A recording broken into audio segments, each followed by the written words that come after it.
আচ্ছা, DNA replication means what? DNA replication means duplication of DNA replication. DNA duplication of DNA, that means DNA replication বলতে বোঝাচ্ছে যে একটা মাতৃ DNA থেকে মাদার ডিএনএ থেকে দুইটা ডটার ডিএনএ বা অপত্য ডিএনএ তৈরি হওয়াকে বলা হয় ডিএনএ রেপ্লিকেশন। তেমনি দুইটা থেকে চারটা, চারটা থেকে আটটা, এভাবে ডিএনএ রেপ্লিকেশন হওয়ার মাধ্যমে কি অনেকগুলা ডিএনএ পাওয়া যায়। দ্যাট মিনস এটাকে আমি ডুপ্লিকেশন বলতে পারি, মানে বারবার ডাবল হওয়া। তাহলে ডিএনএ রেপ্লিকেশন মানে কি? Duplication of DNA. Duplication of কি? ডিএনএ, মানে বারবার কি হবে? ডাবল হবে। এখন দেখো এই যে ডিএনএ রেপ্লিকেশন, এই ডিএনএ রেপ্লিকেশনটা কেন জরুরি? আমাদের বডিতে ডিএনএ রেপ্লিকেশনটা কেন জরুরি? এখন দেখো why DNA replication is necessary. Why DNA replication is necessary. কেন ডিএনএ রেপ্লিকেশনটা আমাদের প্রয়োজন? কেন একটু দেখো। ধরো এটা আমাদের একটা সেল, এবং সেলে থাকে কি? নিউক্লিয়াস। তাহলে সেলে থাকে নিউক্লিয়াস, আর নিউক্লিয়াসে থাকে কি? ক্রোমোজোম। নিউক্লিয়াসে কি থাকে? ক্রোমোজোম। ধরো এখানে কয়টা ক্রোমোজোম? দুইটা ক্রোমোজোম। এখন একটা সেল মাইটোসিস সেল ডিভিশনের মাধ্যমে তার সংখ্যা বৃদ্ধি করে। তাহলে এখানে যদি মাইটোসিস সেল ডিভিশন হয়, একটা থেকে কয়টা সেল তৈরি হবে? দুইটা। তাহলে দেখো দুইটা সেল তৈরি হবে, দুইটা সেল তৈরি হবে। ওকে, দুইটা সেল, এদেরও নিউক্লিয়াস থাকবে, এদেরও নিউক্লিয়াস, এদেরও নিউক্লিয়াস। এখন দেখো এটা হচ্ছে মাতৃ সেল, ওকে, মাদার সেল। এই মাদার সেল থেকে দুইটা ডটার সেল পাচ্ছি আমরা। এখন দেখো মাদার সেলের যে ক্রোমোজোম, এখানে যদি মাইটোসিস হয়, এটা যদি মাইটোসিস হয়, মাদার সেলে যতগুলো ক্রোমোজোম থাকবে ডটার সেলেও ঠিক ততগুলো ক্রোমোজোম থাকবে। এখন দেখো মাদার সেলের দুইটা ক্রোমোজোম।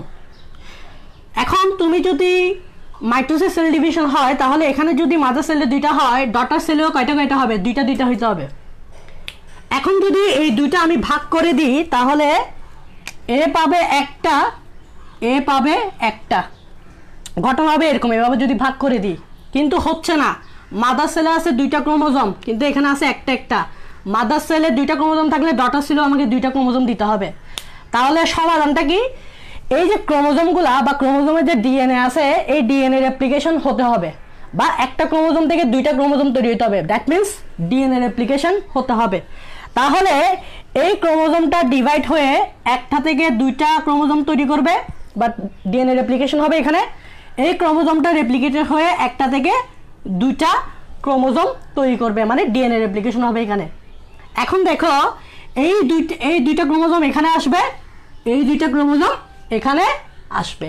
তাহলে হয়ে গেল মাদার সেলের দুইটা ডিএনএ, দুইটা ক্রোমোজোম, এখানেও দুইটা দুইটা ক্রোমোজোম। তাহলে ডিএনএ রেপ্লিকেশনটা এই জন্যই খুবই নেসেসারি, কারণ মাদার সেলের যে ডিএনএ গুলো থাকবে বা যতটুকু ডিএনএ থাকবে, ডটার সেলেও ততটুকু ডিএনএ থাকতে হবে। That's why the DNA replication is necessary. Okay, তাহলে এটা বুঝে গেছো ডিএনএ রেপ্লিকেশন মানে কি এবং ডিএনএ রেপ্লিকেশনটা কেন দরকার। এখন আমরা একটু ডিএনএ রেপ্লিকেশনের টাইপস দেখি। Types of DNA replication. তিন ধরনের ডিএনএ রেপ্লিকেশন প্রস্তাব করা হয়েছে। 3 টাইপস ডিএনএ রেপ্লিকেশন। 3 ধরনের ডিএনএ রেপ্লিকেশন প্রস্তাব করা হয়েছে। কি কি? Number 1, conservative DNA replication. Number 1, conservative DNA replication. Okay, আর বাংলায় যদি আমি বলি সংরক্ষণশীল পদ্ধতিতে ডিএনএ রেপ্লিকেশন। এটা কি? তাহলে ডিএনএ রেপ্লিকেশন হওয়ার জন্য একটা মাতৃ ডিএনএ লাগবে, একটা মাদার ডিএনএ লাগবে। তাহলে আমি আঁকতেছি একটা mother DNA. This is mother DNA 5 prime to 3 prime, and you know এটা হবে 3 প্রাইম টু 5 প্রাইম। এটা হচ্ছে mother DNA. Okay, this is mother DNA. এই ডিএনএ থেকে ডিএনএ রেপ্লিকেশনের কয়টা ডিএনএ তৈরি হবে? দুইটা।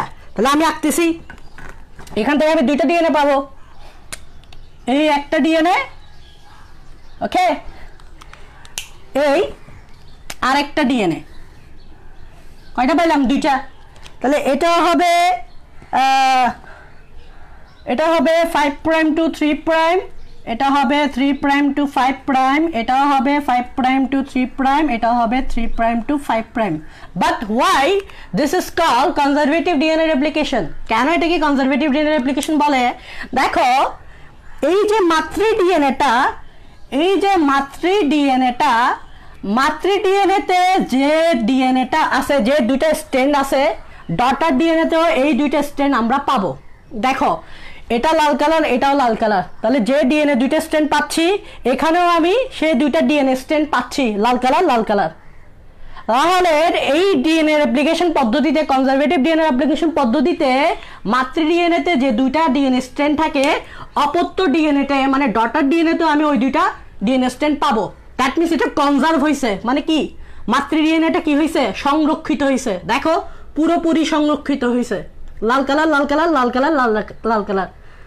তাহলে কনজারভেটিভ ডিএনএ অ্যাপ্লিকেশন পদ্ধতিতে মাতৃ ডিএনএটা কি হয়? ফুললি কনজার্ভ হয়, পুরোপুরি সংরক্ষিত হয়। That's why it is called conservative DNA replication. এবার আসো আরেকটা যদি পদ্ধতি বলি, সেটা হচ্ছে semi conservative replication, DNA replication, semi conservative DNA replication. Okay, semi conservative DNA replication মানে কি? অ্যাগেন নাও মাতৃ ডিএনএ নাও, এটা হচ্ছে মাতৃ ডিএনএ, মাদার ডিএনএ। এবার কি করবা, এখানে যে দুইটা স্ট্র্যান্ড আছে, এই দুইটা স্ট্র্যান্ড আগে আলাদা হবে। তাহলে এই স্ট্র্যান্ডটা আলাদা হইল এবং এই স্ট্র্যান্ডটাও কি হবে? আলাদা হবে। তাহলে এটা হবে 3 prime to 5 prime. Semi conservative DNA রেপ্লিকেশনে কি হবে? যে দুইটা মাতৃ ডিএনএ স্ট্র্যান্ড আছে, ওই দুইটা স্ট্র্যান্ড আগে কি হবে? আলাদা হবে। দেখো, আলাদা করে ফেলছি। এবার এটার অপোজিটে একটা নিউ ডিএনএ স্ট্র্যান্ড আসবে। তাহলে এটার অপোজিটে একটা নিউ ডিএনএ স্ট্র্যান্ড আসবে, এটার অপোজিটেও একটা নিউ ডিএনএ স্ট্র্যান্ড আসবে। তাহলে এটা হবে 3 প্রাইম টু 5 প্রাইম, এটা হবে 5 প্রাইম টু 3 প্রাইম।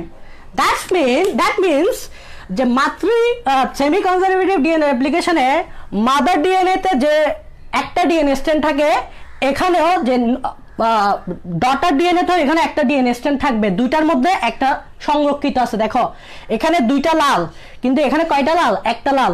এখানে দুইটা লাল, কিন্তু এখানে কয়টা লাল? একটা লাল। দ্যাট মিনস মাদার ডিএনএতে ডটার ডিএনএতে ডিএনএ স্ট্র্যান্ড হাফ সংরক্ষিত হয়েছে, অর্ধেক সংরক্ষিত হয়েছে। এখানে দুইটা লাল, এখানে একটা লাল, এখানে দুইটা লাল, এখানেও একটা লাল, তাহলে অর্ধেক সংরক্ষিত হয়েছে না? That's why it is called semi conservative DNA replication, and this is the most important DNA replication, because আমাদের বডিতে বা যে কোনো বডিতে ডিএনএ রেপ্লিকেশন হয় মূলত সেমি কনজারভেটিভ ডিএনএ রেপ্লিকেশন। এই পদ্ধতিতে ডিএনএ রেপ্লিকেশন হয়। আমরা যখন ডিএনএ রেপ্লিকেশন ডিটেলস পড়বো, তখন মূলত সেমি কনজারভেটিভ ডিএনএ রেপ্লিকেশনটাই পড়বো। বুঝা গেছে? আরেক ধরনের ডিএনএ রেপ্লিকেশন টাইপস দেখা যায়, সেটা হচ্ছে dispersive DNA replication. Okay, this is called dispersive DNA replication. Dispersive মানে কি? ডিসপারসিভ বাংলায় যদি বলি এলোমেলো, এলোমেলো বা বিচ্ছুরণশীল ডিএনএ রেপ্লিকেশন। এলোমেলো কেন বলে এটাকে? অ্যাগেইন মাদার ডিএনএ নাও, তবে এই ক্ষেত্রে কি হয় যে মাদার ডিএনএটা পাওয়া যায়, এটা কিছু জায়গায় এভাবে কেটে যায়। দেখো, কিছু জায়গায় এভাবে অংশে অংশে কেটে যায়। দেখো, অংশে অংশে কিছু জায়গা কেটে গেছে, এখানেও অংশে অংশে কিছু জায়গা ডিএনএ দুইটা স্ট্র্যান্ড কি হয়ে গেছে? কেটে গেছে।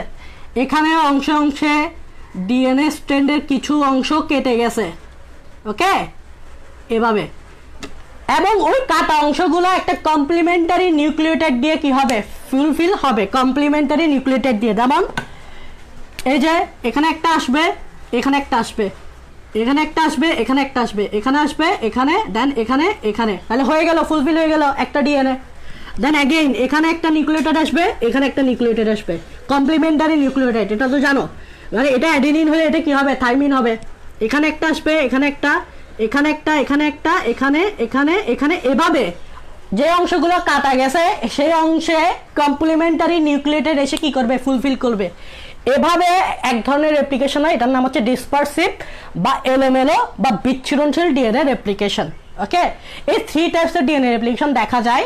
তবে 1957 থেকে 58 সালে সেমি কনজারভেটিভ ডিএনএ রেপ্লিকেশনটা প্রুভ হয়েছে যে আমাদের বডিতে বা বেশিরভাগ ক্ষেত্রে সেমি কনজারভেটিভ ডিএনএ রেপ্লিকেশনটা কি হয়, এই মেথডটা ফলো করা হয় ডিএনএ রেপ্লিকেশনের সময়।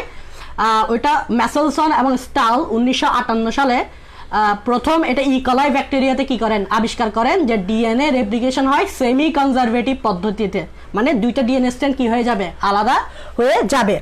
এবার আসো আমাদের ডিএনএ রেপ্লিকেশন প্রসেসটা শুরু হবে। এখন আমরা ডিএনএ রেপ্লিকেশন শুরু করে দিই তাহলে, ঠিক আছে? একটু লং প্রসেস, তোমাদেরকে ধৈর্য ধরতে হবে, মিনিমাম 1 ঘন্টার উপর তো লাগবে এই ক্লাসটা, কারণ ডিএনএ রেপ্লিকেশন তোমরা বুঝো অনেক বড় একটা টপিকস, তো একটু ধৈর্য ধরো, আমি একদম সুন্দর করে বুঝিয়ে দিব। ওকে, তাহলে আসো ডিএনএ রেপ্লিকেশন। ওকে, তোমরা জানো ডিএনএ রেপ্লিকেশন হয় সেমি কনজারভেটিভ পদ্ধতিতে। Semi conservative means DNA strand দুইটা কি হয়ে যায়, আলাদা হয়ে যায় এবং অর্ধেক সংরক্ষিত হয়। দুইটা স্ট্র্যান্ডের মধ্যে একটা স্ট্র্যান্ড কি হয়, সংরক্ষিত হয় অপত্য ডিএনএতে। ওকে, ডিএনএ রেপ্লিকেশন জানতে হলে প্রথমে তোমাদেরকে একটা জিনিস জানতে হবে, সেটা হচ্ছে অরিজিন অফ রেপ্লিকেশন। সেটা হচ্ছে অরিজিন অফ রেপ্লিকেশন। একটা জিনিস তোমাদেরকে জানতে হবে, সেটা হচ্ছে অরিজিন অফ রেপ্লিকেশন। একে সংক্ষেপে অরি বলে, এখন কথা হচ্ছে ডিএনএ রেপ্লিকেশন শুরুতে জানতে হলে একটা জিনিস জানতে হবে, সেটা হচ্ছে অরিজিন অফ রেপ্লিকেশন, আর সংক্ষেপে বলে অরি। এটা কি? এটা হচ্ছে ডিএনএতে অবস্থিত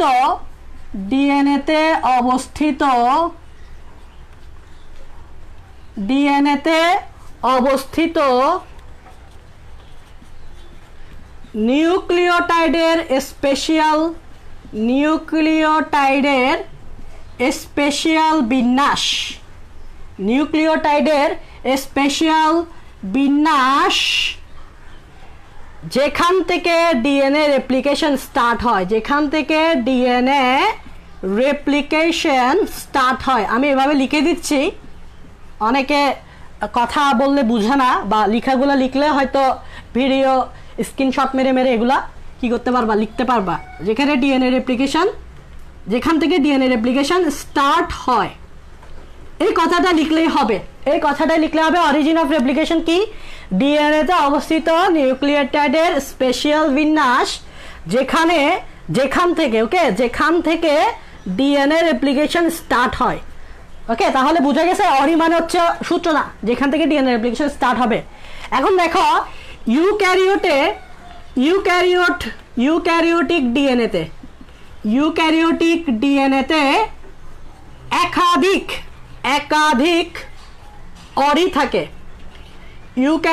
ডিএনএতে একাধিক অরি থাকে। আর প্রোক্যারিওটিক ডিএনএতে জাস্ট একটা অরি থাকে।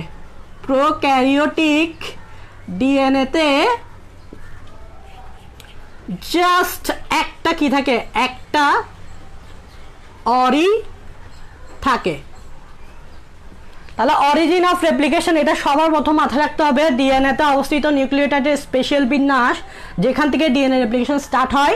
এবং আরেকটা জিনিস মাথায় রাখতে হবে, ইউক্যারিওটিক ডিএনএ তে একাধিক অরি থাকে, আর প্রোক্যারিওটিক ডিএনএ তে জাস্ট একটা অরি থাকে। ওকে, এবার দেখো এই জিনিসটা যদি একটা ফিগারের মাধ্যমে দেখি ভালো হবে না?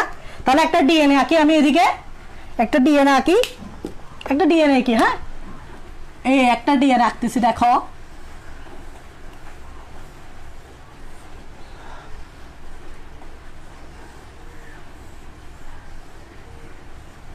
This is eukaryotic linear DNA. আমাদের ডিএনএ বা আমরা যে ইউক্যারিওটিক কোষে ডিএনএ এরকম থাকে লিনিয়ার, এবং এই ডিএনএ তে লিনিয়ার হওয়াতে এখানে এক্স্যাক্টলি অনেকগুলো অরি থাকে, যেখান থেকে কি হয়, ডিএনএ রেপ্লিকেশন স্টার্ট হয়। ফর এক্সাম্পল, আমি ধরে নিলাম এখান থেকে ডিএনএ রেপ্লিকেশন হবে, এটা একটা অরি, আরো অরি থাকে। ধরে নিলাম এখান থেকেও ডিএনএ রেপ্লিকেশন হবে, এটা একটা অরি। ওকে, এরকম অনেকগুলো কি থাকে, ইউক্যারিওটে অনেকগুলো কি থাকে, অরি থাকে। ওকে, এবার আসো আমি যদি বলি প্রোক্যারিওটে কি হয়, প্রোক্যারিওটিক একটা ডিএনএ আঁকি তাহলে this is prokaryotic DNA or circular DNA, this is prokaryotic DNA. আমরা জানি প্রোক্যারিওটিক ডিএনএ তে কোনো নিউক্লিয়াস নাই, জাস্ট ডিএনএ থাকে আর ডিএনএটা সার্কুলার, এটা তোমরা জানো। এখানে জাস্ট একটা অরি থাকবে, একটু ভালো করে খেয়াল করো, এখানে জাস্ট একটা অরি থাকবে, কারণ কি এটা সার্কুলার জন্য তো একাধিক অরি লাগার দরকার নাই। এখান থেকে যদি স্টার্ট হয় এখানে গোলাকার ভাবে এখানে গিয়ে ওখানে গিয়ে শেষ হয়ে যাবে। তাহলে প্রোক্যারিওটিক ডিএনএতে একটা অরি যথেষ্ট, কিন্তু এটা লিনিয়ার হওয়াতে ইউক্যারিওটিক ডিএনএ লিনিয়ার হওয়াতে এখানে একাধিক কি থাকবে, অরি থাকে, যেখান থেকে একাধিক ডিএনএ রেপ্লিকেশন কি হয়, স্টার্ট হয়। এখান থেকেও ডিএনএ রেপ্লিকেশন স্টার্ট হবে, এখান থেকেও ডিএনএ রেপ্লিকেশন স্টার্ট হবে, যতগুলো অরি থাকবে ততগুলো থেকে ডিএনএ রেপ্লিকেশন স্টার্ট হবে। তাহলে এই জিনিসটা কি রাখতে হবে, মাথায় রাখতে হবে, এটাই হচ্ছে ফার্স্ট স্টেপ। ওকে ওকে, তাহলে সেকেন্ড স্টেপে চলে যাই। এবার আসে একটা জিনিস বুঝতে হবে, সেটা হচ্ছে replication bubble and replication fork. Okay, আমি কিন্তু ভেঙে ভেঙে পড়াচ্ছি যাতে বুঝতে পারো, প্রতিটা টার্ম যাতে বুঝতে পারো। Okay, replication bubble and replication fork. Replication bubble, এখন যেটা বুঝতে হবে সেটা হচ্ছে replication bubble and replication fork. Replication fork দুইটা কিন্তু সেম জিনিস না, একটু বুঝতে হবে। What is replication bubble and what is replication fork? What is replication bubble and replication fork? এই যে অরি দেখতেছো, আমি আগে ইউক্যারিওটিক কথা বলি, এই যে অরি দেখতেছো, অরিতে ডিএনএ রেপ্লিকেশন স্টার্ট হবে। কিভাবে স্টার্ট হবে? তো আমরা জানি ডিএনএ রেপ্লিকেশন যে জায়গা থেকে স্টার্ট হবে ওখানে দুইটা ডিএনএ স্ট্রেন একসাথে থাকে, ওখানে দুইটা কমপ্লিমেন্টারি ডিএনএ স্ট্রেন কি থাকে, একসাথে থাকে, ওইটাকে আলাদা করতে হবে। দুইটা ডিএনএ স্ট্রেনকে যদি আলাদা না করো তাহলে তো ডিএনএ রেপ্লিকেশন হবে না, ওখান থেকে তো আমি নিউ ডিএনএ পাবো না। তাহলে দুইটা ডিএনএ স্ট্রেন কি করতে হবে, আলাদা করতে হবে। ওই যে আমি সেমি কনজারভেটিভ রেপ্লিকেশনে দেখছি না, দুইটা ডিএনএ ভাবে আলাদা করে দিয়েছিলাম না। দুইটা ডিএনএ স্ট্রেন আলাদা করার দায়িত্বটা একটা এনজাইমের, দুইটা ডিএনএ স্ট্রেন আলাদা করার দায়িত্বটা হচ্ছে একটা এনজাইমের। এনজাইমটার নাম হচ্ছে হেলিকেজ এনজাইম। নাম হচ্ছে কি, হেলিকেজ এনজাইম। হেলিকেজ এনজাইম এই অরিতে কাজ করবে। ধরো এটা হচ্ছে হেলিকেজ এনজাইম, আমি এটা পরেও বলবো হেলিকেজ এনজাইম নিয়ে। হেলিকেজ এনজাইম এখানে কি করবে, কাজ করবে, অরিতে কাজ করবে, এবং কমপ্লিমেন্টারি দুইটা ডিএনএ স্ট্র্যান্ডের যে নিউক্লিওটাইডের মাঝখানে যে হাইড্রোজেন বন্ডগুলো আছে, মানে কি অ্যাডিনিনের সাথে থাইমিন হাইড্রোজেন বন্ড, গুয়ানিনের সাথে সাইটোসিন হাইড্রোজেন বন্ড, এই যে হাইড্রোজেন বন্ডগুলো আছে, হেলিকেজ এনজাইম কি করে, এই হাইড্রোজেন বন্ডগুলো কি করে দেয়, ভেঙে দেয়। তো ভেঙে দেওয়ার কারণে এই দুইটা ডিএনএ স্ট্র্যান্ড কি হয়ে যায়, আলাদা হয়ে যায়। তাহলে দেখো এখানে হেলিকেজ এনজাইম কাজ করার কারণে ঠিক এই জায়গায় দুইটা ডিএনএ স্ট্র্যান্ড কি হয়ে যাবে, আলাদা হয়ে যাবে। একটু দেখো দেখো দুইটা ডিএনএ স্ট্র্যান্ড কিভাবে আলাদা হয়, একটু দেখো দেখো এই দুইটা ডিএনএ স্ট্র্যান্ড কি হয়ে যাবে, আলাদা হয়ে যাবে। দেখছো দেখছো এই দুইটা ডিএনএ স্ট্র্যান্ড কি হয়ে গেছে, আলাদা হয়ে গেছে। কারণ কি, কারণ হচ্ছে এখানে হেলিকেজ এনজাইম কাজ করছে এবং এই দুইটা ডিএনএ স্ট্র্যান্ড কি হয়ে গেছে, আলাদা হয়ে গেছে। এটাকে দেখতে অনেকটা বাবেলের মতো লাগতেছে, এটাকে দেখতে অনেকটা বাবেলের মতো লাগতেছে, তাই এটাকে আমরা বলবো রেপ্লিকেশন বাবল। এটাকে আমরা বলবো রেপ্লিকেশন বাবল। এটাকে দেখতে অনেকটা কিসের মতো লাগতেছে, বাবলের মতো লাগতেছে, তাই এটাকে আমরা বলবো রেপ্লিকেশন বাবল। তাহলে আমাকে বলো তো ইউক্যারিওটিক ডিএনএ তে কি একটা রেপ্লিকেশন বাবল থাকবে নাকি অনেকগুলো রেপ্লিকেশন বাবল থাকবে? একটু কমেন্ট বক্সে বলো তো, একটু কমেন্ট বক্সে তোমরা আমাকে বলো ইউক্যারিওটিক ডিএনএ তে কি একটা রেপ্লিকেশন বাবল থাকবে নাকি অনেকগুলো রেপ্লিকেশন বাবল থাকবে? একটু আমাকে কমেন্ট বক্সে বলো। ওকে, এটা তোমরা বুঝছো কিনা এটা আমি বুঝবো, কমেন্ট বক্স চেক করলে আমি বুঝবো এই জিনিসটা বুঝছো কিনা, যে কয়টা রেপ্লিকেশন বাবল থাকবে ইউক্যারিওটের ক্ষেত্রে। ওকে, আচ্ছা এবার আসো রেপ্লিকেশন ফর্ক। রেপ্লিকেশন ফর্ক কি, একটু কমেন্ট বক্সে বলো কয়টা রেপ্লিকেশন বাবল থাকবে ইউক্যারিওটের ক্ষেত্রে। What is replication fork? Replication bubble যখন ফর্ম হয় তখন ঠিক এই জায়গাটা দেখতে ভালো করে একটু খেয়াল করো, ফোকাস করো, ঠিক এই জায়গাটা এবং এদিকের এই জায়গাটা দেখতে অনেকটা ওয়াই এর মতো লাগে। ওয়াই তো চিনো, ওয়াই এর মতো লাগে। দেখো এই জায়গাটা অনেকটা কিসের মতো লাগে, ওয়াই এর মতো লাগে। এই জায়গাটা অনেকটা কিসের মতো লাগে, ওয়াই এর মতো লাগে।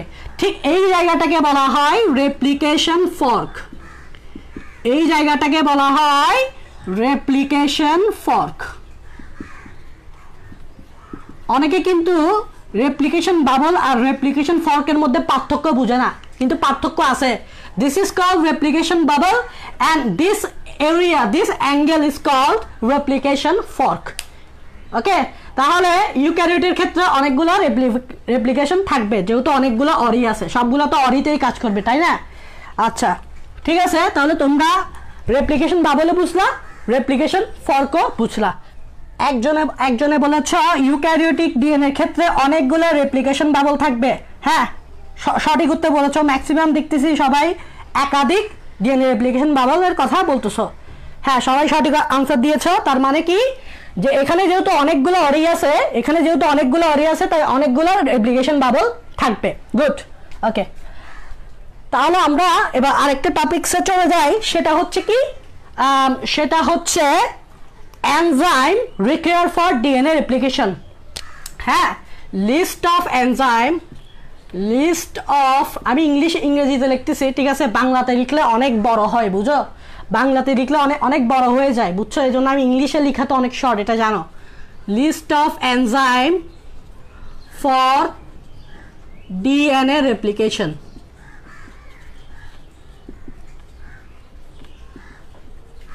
মানে হচ্ছে একটা ডিএনএ রেপ্লিকেশনের জন্য অবশ্যই অনেকগুলো এনজাইম লাগবে। কি কি এনজাইম লাগতে পারে সেগুলো আমি এখন একটু দেখব। ফার্স্ট অফ অল যে এনজাইমটা লাগবে সেটা হচ্ছে helicase enzyme. This is called helicase enzyme. এটার কাজটা একটু লিখে দিই, তাহলে তোমাদের বুঝতে সুবিধা হবে। হেলিকেস এনজাইমের কাজটা একটু লিখে দিই। হেলিকেস এনজাইমের কাজ হচ্ছে অরিতে যখন এটা কাজ করবে, প্রথমে লিখি হেলিকেস এনজাইম কিসে বসবে, অরিতে বসবে এবং দুটো ডিএনএ স্ট্র্যান্ডের মাঝখানে নিউক্লিওটাইডের মাঝে যে হাইড্রোজেন বন্ড থাকে, নিউক্লিওটাইডের মাঝে যে হাইড্রোজেন বন্ড থাকে সেগুলো ভেঙে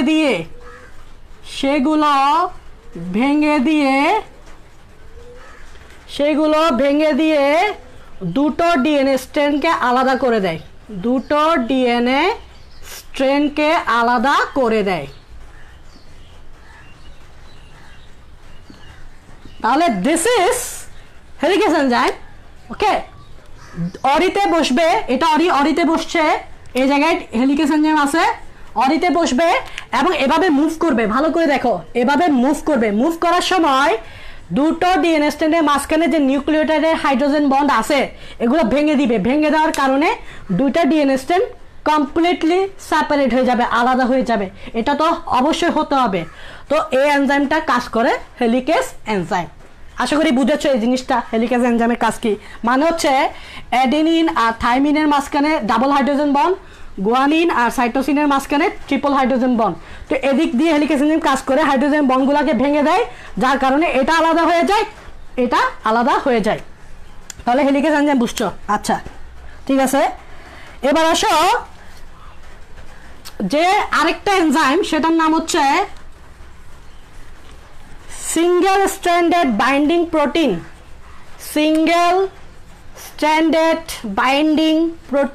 or single stranded stabilising protein. এটার নাম হচ্ছে কি, single stranded binding protein or single stranded stabilising protein. এই প্রোটিনটির কাজ কি? এটা হচ্ছে একদল প্রোটিন ইচ ডিএনএ স্ট্র্যান্ডে বসবে এবং স্ট্র্যান্ড দুটিকে কখনো এক হতে দিবে না। পুনরায় এক হতে দিবে না। পুনরায় মিলিত হতে দিবে না, ওকে, এক না, পুনরায় মিলিত হতে দিবে না। তাহলে ভালো করে খেয়াল করো, এখানে আমরা দুইটা ডিএনএ স্ট্র্যান্ড পাইছি, দেখো আলাদা। এখন চাইলে এই দুইটা ডিএনএ স্ট্র্যান্ড আবার একসাথে পুনরায় এভাবে প্যাচ খাইতে পারে, মিলে যেতে পারে। এই দুইটা ডিএনএ স্ট্র্যান্ড আবার কি হয়ে যেতে পারে, মিলে যেতে পারে। তো ঠিক এই জায়গায় একদল প্রোটিন এই স্ট্যান্ডেও বসবে, এই স্ট্যান্ডেও বসবে, একদল প্রোটিন এই স্ট্যান্ডেও বসবে, এই স্ট্যান্ডেও বসবে। বসে কি করবে, এই ডিএনএ স্ট্র্যান্ডকে টেনে ধরে রাখবে, এই প্রোটিনগুলো এই ডিএনএ স্ট্র্যান্ডকে টেনে ধরে রাখবে, যাতে এই দুইটা স্ট্র্যান্ড আবার কখনো পুনরায় একসাথে মিলিত না হয়। যতক্ষণ পর্যন্ত ডিএনএ রেপ্লিকেশন হচ্ছে ততক্ষণ পর্যন্ত এই দুইটা ডিএনএ স্ট্র্যান্ড কি থাকবে, এভাবে আলাদা থাকবে। এটাই হচ্ছে সিঙ্গেল স্ট্যান্ডার্ড বাইন্ডিং প্রোটিন আর সিঙ্গেল স্ট্যান্ডার্ড স্টাবলাইজিং প্রোটিনের কাজ। এবার আসো এটা এই প্রোটিনটার কাজ বুঝছো, আরেকটা এনজাইমের কাজ আমাকে বুঝতে হবে, সেটা হচ্ছে টপো আইসোমারেজ। আরেকটা এনজাইম সেটা হচ্ছে কি, টপো আইসোমারেজ।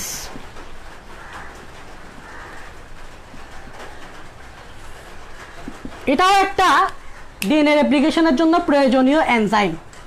এটার কাজ কি, এই টপো আইসোমারেজ এনজাইমটা রেপ্লিকেশন ফর্কের আগে বসবে। This is call replication fork. আমি আগেই বলছি এটা কি, রেপ্লিকেশন ফর্ক। তো ঠিক এই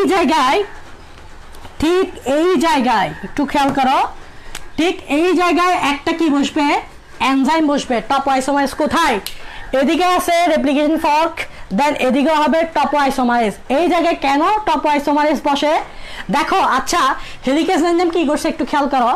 হেলিকেজ এনজাইম কি করছে, এই দুইটা স্ট্র্যান্ডকে কি করছে, আলাদা করছে না। হেলিকেজ এনজাইম এই দুইটা স্ট্র্যান্ডকে কি করছে, আলাদা করছে। আচ্ছা, হেলিকেজ এনজাইম তো এভাবে মুভ করে, দেখো এখান থেকে এখানে আসছে। এবার এর পালা হচ্ছে এই ডিএনএ স্ট্র্যান্ডগুলোকে আলাদা করা। এবার হেলিকেজ এনজাইমের কাজ হচ্ছে পাশের যে ডিএনএ স্ট্র্যান্ডগুলো আছে এগুলোকে আলাদা করা।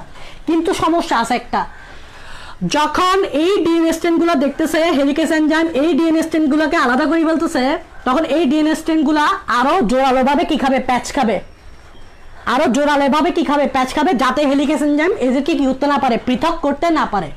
এখানে যতগুলো কি আছে ডিএনএ প্যাচানো ডিএনএ স্ট্র্যান্ড আছে, এরা যখন দেখতেছে এর পাশের ডিএনএ স্ট্র্যান্ডগুলো এভাবে খুলে যাচ্ছে, হেলিকেজ এনজাইম এগুলোকে কি খুলে দিচ্ছে, তো এরা কি করবে, এরা বুদ্ধি কাটাবে। সেটা হচ্ছে কি, আরো জোরালোভাবে সুপার কয়েল হবে, প্যাচ খাবে। কিন্তু এটা হইলে তো সমস্যা, ডিএনএ যদি এভাবে সুপার কয়েল হতে থাকে, প্যাচ খেতে থাকে জোরালোভাবে, তাহলে তো ডিএনএ রেপ্লিকেশন হবে না, ঠিক আছে না। তো এই সমস্যাটা সমাধান করার জন্য এই জায়গায় ডিএনএ রেপ্লিকেশন টপো আইসোমারেজ এনজাইমটা বসবে। যখন এই টপো আইসোমারেজ এনজাইমটা বসবে, তো টপো আইসোমারেজের কাজ কি, একটু কাজটা খেয়াল রাখো। টপো আইসোমারেজের কাজ হচ্ছে উভয় ডিএনএ স্ট্র্যান্ডে বসবে, উভয় ডিএনএ স্ট্র্যান্ডে বসে নিউক্লিওটাইড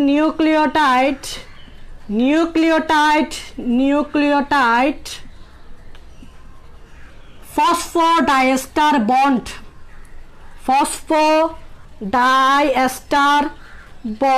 আমরা জানি নিউক্লিওটাইডের মাঝখানে একটা ফসফোডাইএস্টার বন্ড থাকে। এগুলা কি করবে, ভেঙে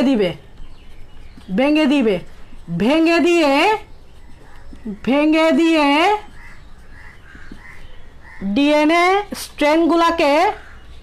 ডিএনএ স্ট্র্যান্ড দুটিকে আলগা করে দেয়। ডিএনএ স্ট্র্যান্ড দুটিকে আলগা তো বুঝো, ভেঙে বলতেছি যাতে বুঝো, আলগা করে দেয়,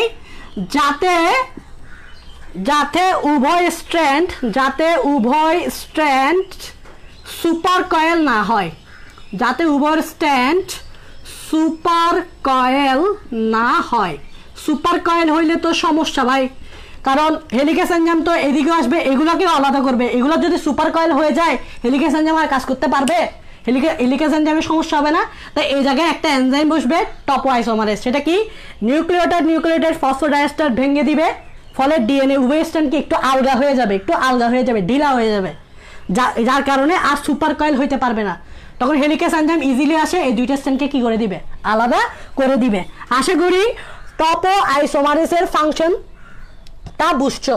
আরো কিছু প্রোটিন ডিএনএ রেপ্লিকেশনের দরকার, সেটা হচ্ছে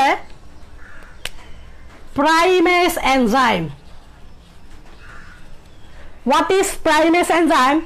প্রাইমেস এনজাইমের কাজ হচ্ছে প্রাইমার তৈরি করা।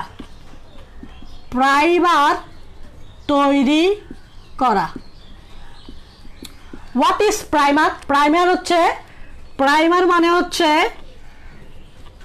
Short sequence of RNA. Short sequence of RNA. একটা জিনিস মাথায় রাখবা, ডিএনএ রেপ্লিকেশন স্টার্ট হওয়ার জন্য প্রাইমার তৈরি হওয়াটা জরুরি। আর প্রাইমারটা কি? Short sequence of RNA. কেমন?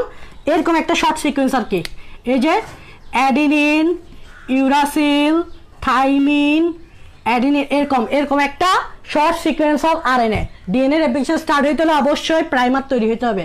আর প্রাইমার তৈরি করবে কে? Primase enzyme.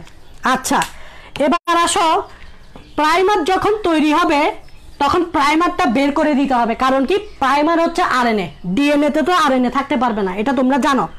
প্রাইমেস এনজাইম যখন তৈরি হবে প্রাইমারটাকে কি করে দিতে হবে? প্রাইমারটাকে বের করে দিতে হবে। কারণ কি?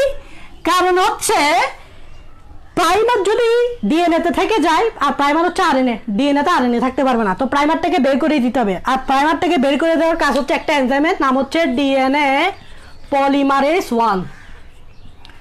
ডিএনএ পলিমারেজ 1, এটার কাজ কি? এটার কাজ হচ্ছে প্রাইমার বের করে দেওয়া। আরেকটা কাজ হচ্ছে প্রাইমার যখন বের করে দিবা ওই জায়গায় একটা গ্যাপ ক্রিয়েট হবে। প্রাইমার যখন বের করে দিবা ওই জায়গায় একটা গ্যাপ ক্রিয়েট হবে, ওই গ্যাপটা নিউক্লিওটাইড দিয়ে ফুলফিল করা। তাহলে সেকেন্ড, গ্যাপ ফিল করা। গ্যাপ ফিল করা কি দিয়ে? নিউক্লিওটাইড দিয়ে। প্রাইমারটা বের করে দিলে ওই জায়গায় একটা গ্যাপ ক্রিয়েট হবে, ওই গ্যাপটা ফিল করতে হবে কি দিয়ে? নিউক্লিওটাইড দিয়ে। এটাই হচ্ছে ডিএনএ পলিমারেজ 1 এর কি হচ্ছে ফাংশন, প্রাইমার বের করে দেওয়া, দেন গ্যাপ ফিল করা। প্রাইমার বের করে দিলে একটা গ্যাপ ক্রিয়েট হবে, ওই গ্যাপটা নিউক্লিওটাইড দিয়ে ফিল করা। দেন মোস্ট ইম্পর্টেন্ট এনজাইম সেটা হচ্ছে DNA polymerase 3. This is main enzyme of DNA replication. DNA polymerase 3, main enzyme. This is large enzyme. This is large molecule. This is large molecule. এটা তিনটা subunit থাকে। এই DNA polymerase 3 এর তিনটা subunit থাকে। কি কি sub ইউনিটগুলো? কি কি? Alpha subunit, then epsilon not subunit, then beta 2 subunit. তিনটা সাব ইউনিট থাকে। আলফা সাব ইউনিটের কাজ হচ্ছে এনজাইমেটিক অ্যাক্টিভিটি। এটা যেহেতু একটা এনজাইম, তাহলে এটাকে অবশ্যই এনজাইমের মতো কাজ করতে হবে, আর এনজাইমের মতো কাজ করে এই আলফা সাব ইউনিটটা। এপসাইলন নট সাব ইউনিটের কাজ হচ্ছে proofreading and repair. proofreading and repairing. Beta 2 সাব ইউনিটের কাজ হচ্ছে নিউ স্ট্র্যান্ড তৈরি করা। আমরা জানি সেমিকন্ডাক্টর পদ্ধতিতে কি হয়, একটা নিউ স্ট্র্যান্ড তৈরি হয় না? ওই নিউ স্ট্র্যান্ডটা ডিএনএ পলিমারেজ 3 এর কোন সাব ইউনিটটা তৈরি করবে? বিটা 2 সাব ইউনিটটা কি করবে? নিউ স্ট্র্যান্ড কি করবে?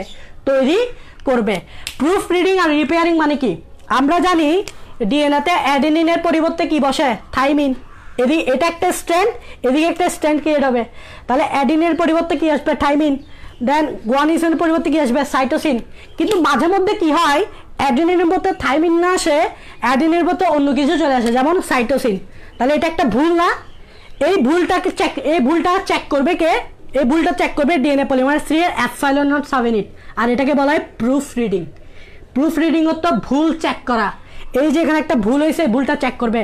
আর রিপেয়ারিং, সাথে সাথে আবার রিপেয়ার করে দিবে। কিভাবে? সি এর বদলে সি কে বাদ দিয়ে টি এনে দিবে, এটাকে বলা হয় রিপেয়ারিং। তাহলে ডিএনএ পলিমারেজ 3 এই ইউনিটটা কি করে? প্রুফ রিডিং করে, আবার রিপেয়ারিংও করে দেয়। তাহলে এটাই হচ্ছে মেইন এনজাইম ডিএনএ পলিমারেজ 3। ওকে, আরও কিছু এনজাইম আছে। এনজাইম, তুমি যদি এনজাইমের ফাংশন না জানো, তোমরা যদি এনজাইমের ফাংশন না জানো তাহলে তো ডিএনএ রেপ্লিকেশন জিনিসটা কি বুঝতে পারবা না। ডিএনএ রেপ্লিকেশন বলতে এনজাইমের কাজ কারবার, এনজাইমের ফাংশন জানলা তো ডিএনএ রেপ্লিকেশন জানলা। তো এই জন্য আমি এনজাইমের ফাংশনগুলো লিখে দিচ্ছি যাতে ডিএনএ রেপ্লিকেশন তোমাদের জন্য ইজি হয়, এটা মাথায় রাখবা। আরও এনজাইম আছে কি কি লাগানো, কি লাগানো, জোড়া লাগানো। যেখানে গ্যাপ ক্রিয়েট হবে সেখানে কি কাটবে, ওই গ্যাপগুলা ফুলফিল করবে এবং যতগুলো ফ্র্যাকশন দেখা যাবে, যতগুলো ফ্র্যাগমেন্টস দেখা যাবে ডিএনএতে, ওই ফ্র্যাগমেন্টগুলো জোড়া লাগাবে হচ্ছে ডিএনএ লাইগেজ। এই যে এটা একটা ডিএনএ স্ট্র্যান্ড, এটা একটা ডিএনএ স্ট্র্যান্ড, এই দুইটা স্ট্র্যান্ড কি আলাদা, এই দুইটা ডিএনএ স্ট্র্যান্ড সেপারেট।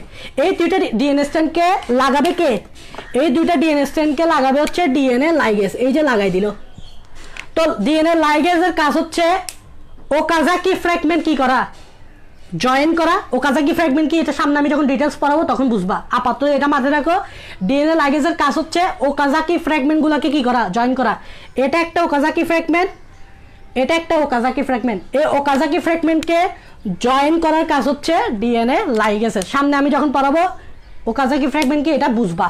তাহলে এতক্ষণ পর্যন্ত যতগুলো এনজাইম পড়ছি, এই এনজাইমগুলো এখন আমরা ডিটেলসলি দেখব, ফিগারের মাধ্যমে দেখব, এবং কিভাবে একটা ডিএনএ থেকে দুইটা ডিএনএ তৈরি হয় সেমি কনজারভেটিভ পদ্ধতিতে, ওইটাও দেখব। তাহলে দেখো, একটা জিনিস মাথায় রাখো, এই পর্যন্ত যত এনজাইমগুলো আমরা পড়ছি ওই এনজাইমগুলোকে একসাথে বলে রেপ্লিজোম। একটা টার্ম পাবা, সেটা হচ্ছে কি, রেপ্লিজোম। এখন পর্যন্ত যতগুলো এনজাইম পড়ছি ওই এনজাইমগুলোকে একসাথে বলে রেপ্লিজোম, ওই এনজাইমগুলোকে একসাথে বলে রেপ্লিজোম অর রেপ্লিকেশন কমপ্লেক্স। আচ্ছা, এবার আসো, ডিএনএ রেপ্লিকেশন আমাদের স্টার্ট হবে। এনজাইমের ফাংশন আমরা বুঝে গেছি, এবার ডিএনএ রেপ্লিকেশনটা কি হবে, স্টার্ট হবে। ওকে, শুরু করি আমরা DNA replication. Number one step, এক নাম্বার স্টেপটা কি, activation of DNA nucleotide. Activation of DNA nucleotide, এটা হচ্ছে এক নম্বর স্টেপ কিসের, ডিএনএ অ্যাপ্লিকেশনে। কি, activation of DNA nucleotide. DNA নিউক্লিওটাইডকে কি হইতে হবে, অ্যাক্টিভ হইতে হবে। কিভাবে, আমরা জানি ডিএনএতে 4 ধরনের নিউক্লিওটাইড আছে। কি কি, ডিএএমপি,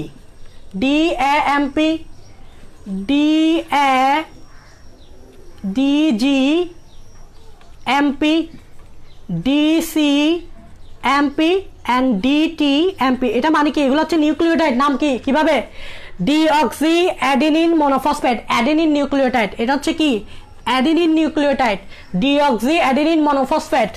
ডিঅক্সি গুয়ানিন মনোফসফেট, এটা হচ্ছে guanine nucleotide. Deoxy cytosine monophosphate, এটা হচ্ছে cytosine nucleotide. Deoxy thymine monophosphate, এটা হচ্ছে থাইমিন নিউক্লিওটাইড। এই 4টা নিউক্লিওটাইড আমরা জানি ডিএনএতে আছে, তবে এগুলো অ্যাক্টিভ না, ইনঅ্যাক্টিভ। এগুলোকে আগে আমাকে কি করতে হবে, অ্যাক্টিভ করতে হবে। এই 4টা নিউক্লিওটাইডকে আমাকে কি করতে হবে, অ্যাক্টিভ করতে হবে। কিভাবে করব, আচ্ছা একটু ভালো করে দেখো, সবগুলোতে কয়টা phosphate, monophosphate, monophosphate, monophosphate, monophosphate, মানে একটা ফসফেট। তো আমরা কি করব, এই সবগুলা নিউক্লিওটাইডের সাথে 2টা ফসফেট যুক্ত করে দিব। তাহলে দেখো, 2টা ফসফেট যুক্ত করে দিলাম, 2টা ফসফেট যুক্ত করে দিলাম, 2টা ফসফেট যুক্ত করে দিলাম, দেন 2টা ফসফেট যুক্ত করে দিলাম। তাহলে কি হবে, এটা হবে ডিএটিপি, এটা হবে ডিজিটিপি, এটা হবে ডিসিটিপি, এন্ড এটা হবে ডিটিটিপি। তাহলে এটা কি, আগে ছিল একটা ফসফেট, 2টা ফসফেট লাগাই দিলাম, তাহলে কয়টা হলো, 3টা। তাহলে হলো deoxy adenine triphosphate, deoxy guanine triphosphate, deoxy cytosine triphosphate and deoxy thymine triphosphate. তাহলে অ্যাক্টিভেশন অফ ডিএনএ নিউক্লিওটাইড মানে কি, নর্মালি মনোফসফেট হিসেবে থাকে, আমাদেরকে 2টা ফসফেট অ্যাড করে কি করতে হবে, ট্রাইফসফেটে কনভার্ট করতে হবে। এবং আমরা যখন নিউক্লিওটাইড অ্যাড করাবো তখন এগুলাই অ্যাড করাবো, টিপি টিপি টিপি টিপি, এভাবে ট্রাইফসফেট হিসেবে কি করাবো, অ্যাড করাবো। এটাকে বলা হয় অ্যাক্টিভেশন অফ ডিএনএ নিউক্লিওটাইড। একটা এক্সাম্পল দিই, একটা আমি স্ট্রাকচার সহ এক্সাম্পল দিই, দেখো এটা কিভাবে। আমি ধরো এটা দেখাচ্ছি, হ্যাঁ, ধরো এই টিপিটা দেখাচ্ছি, এটা কীরকম একটু দেখো।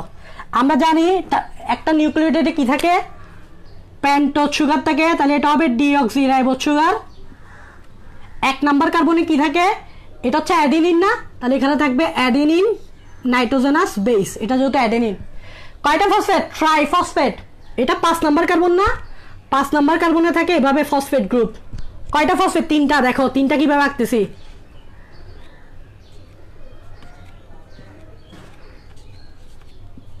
কয়টা ফসফেট, একটা, কিন্তু এখানে কয়টা ফসফেট, 3টা ফসফেট, তাহলে 3টা আঁকতে হবে।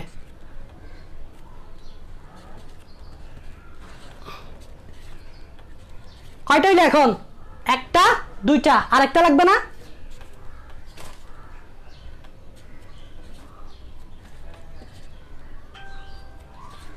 কয়টা হইলো, 3টা ফসফেট হইল। কয়টা, একটা, 2টা, 3টা, এই ট্রাইফসফেট।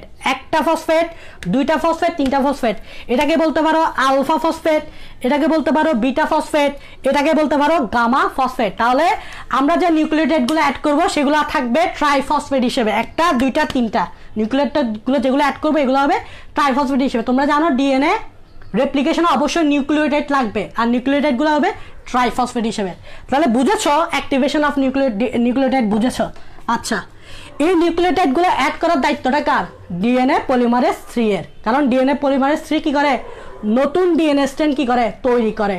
কিভাবে দেখো, এই নিউক্লিওটাইড অ্যাড করবে কে, ডিএনএ পলিমারেজ 3। কারণ ডিএনএ পলিমারেজ 3 কি করে, নতুন ডিএনএ সিনথেসিস করে। যেমন দেখো, এটা হচ্ছে ডিএনএ 5 প্রাইম টু 3 প্রাইম, ওকে। এদিক দিয়ে এটার অপোজিটে আরেকটা ডিএনএ, নতুন ডিএনএ সিনথেসিস হবে। তাহলে কোনটা, ধরো এটা হচ্ছে আরেকটা নতুন ডিএনএ, এটাই তো সিনথেসিস হবে। এবার এটা সিনথেসিস হবে কি দিয়ে, এটা সিনথেসিস হবে নিউক্লিওটাইড দিয়ে। আর নিউক্লিওটাইডগুলা আনেকে, নিউক্লিওটাইডগুলা জোড়া লাগায় কে, এখানে হচ্ছে ডিএনএ পলিমারেজ 3। কে জোড়া লাগায়, ডিএনএ পলিমারেজ 3। আমি কিন্তু ডিএনএ পলিমারেজ 3 এর ফাংশন লিখে দিছি, ওখানে কিন্তু বলছি ডিএনএ পলিমারেজ 3 কি করে, নিউ ডিএনএ সিনথেসিস করে, নিউ ডিএনএ স্ট্র্যান্ড কি করে, তৈরি করে। এই যে এটা। এখন দেখো, এখানে যদি অ্যাডিনিন থাকে এখানে আনতে হবে থাইমিন, এখানে যদি গুয়ানিন থাকে এখানে আনতে হবে সাইটোসিন, এখানে সাইটোসিন থাকলে এখানে আনতে হবে গুয়ানিন। এখন এই যে এগুলো তো আগে থেকে ছিল, আর এগুলো তুমি নতুন আনতেছ, এই নতুন আনার দায়িত্বটা কার, ডিএনএ পলিমারেজ 3 এর। নতুন নিউক্লিওটাইডগুলো আনার দায়িত্ব কার, ডিএনএ পলিমারেজ 3 এর। এখন একটু জিনিস দেখো, নিউক্লিওটাইড কি হিসেবে আসবে, ডিএটিপি, ডিজিটিপি, ডিসিটিপি এন্ড ডিটিটিপি, ট্রাইফসফেট হিসেবে আসবে। কি হিসেবে আসবে, ট্রাইফসফেট হিসেবে। তাহলে এখানে যে থাইমিনটা দেখতেছ, এই থাইমিনটা অ্যাকচুয়ালি ডিএটিপি, 3টা ফসফেট আছে। এখানে যে সাইটোসিনটা দেখতেছ, অ্যাকচুয়ালি এটা হচ্ছে ডিসিটিপি, ট্রাইফসফেট হিসেবে আছে। এখানে জিটা কি হিসেবে আছে, ডিজিটিপি, ট্রাইফসফেট হিসেবে আছে। এখন দেখো ডিএনএ পলিমারেজ 3 কি করবে, একটু দেখো, ডিএনএ পলিমারেজ 3 থাইমিন আনলো, থাইমিনটা এখানে আসলো, এটা কি হিসাবে আসে, ট্রাইফসফেট হিসেবে আসে। কিন্তু ডিএনএ পলিমারেজ 3 কি করবে জানো, ডিএনএ পলিমারেজ 3 3টা ফসফেট না, 3টা ফসফেট থেকে 2টা ফসফেটকে বের করে দিবে। তাহলে দেখো, এই 2টা ফসফেটকে কি করে দিবে, বের করে দিবে, বিটা আর গামা। কয়টা ফসফেট, একটা, 2টা, 3টা ফসফেট না, এই 2টা ফসফেটকে কি করে দিবে, বের করে দিবে। এখন বের করে দিলে কয়টা ফসফেট থাকবে, একটা। এই যে 2টা ফসফেট কে বের করতেছে, ভালো করে খেয়াল রাখো, কথাগুলো খেয়াল রাখো, কে বের করতেছে, ডিএনএ পলিমারেজ 3।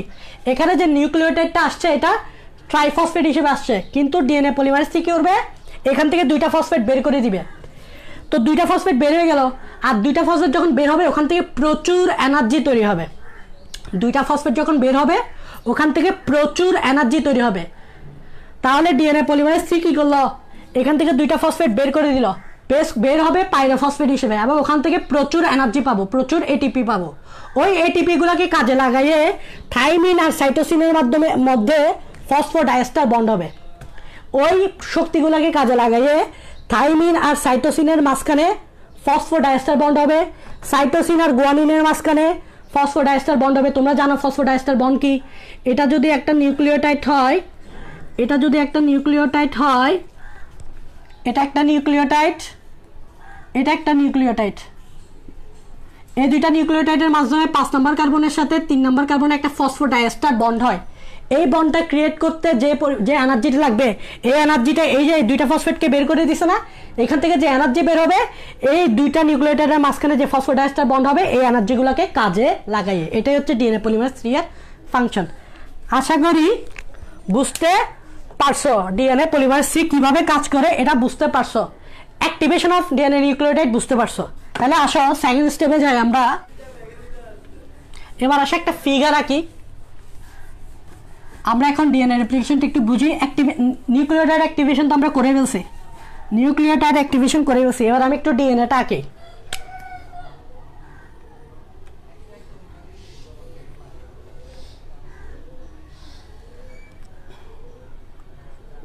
ডিএনএটা আঁকি। ওকে,